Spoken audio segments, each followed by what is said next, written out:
Voté des eus bet gant kusul département de Liger Atlantel et ne barfed atstaga en département d'Aberez-Breiz.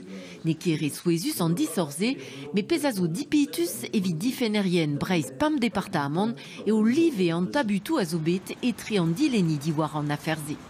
Donc on se bet de un amende sale, pe trao egisse, bon pas fou mais quasiment quoi, trao d'histoire. Nistor goz a trao egisse kentor vit an dazon quoi. Ce que be poezet kemense var an ekonomiez, var an touristelez, tout ar pez zo kentor an anver dazon quoi. Kusul Liger Atlantel a neus divizet chom ep aoza référendum war an anun vannidigez, mais goulenet a neus digan ar stad aoza ar votad egze.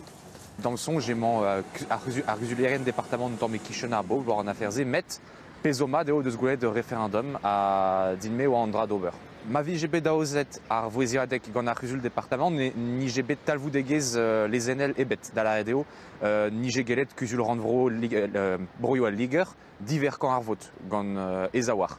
Ma vie, fia de référendum, avait fait ret warler, Hulian dissor, pez fait gwellor. Pezo vel juste nous omket da gain voa santet gant ar gouarnamant. Mais dans nol no deus ket kemen a vichans.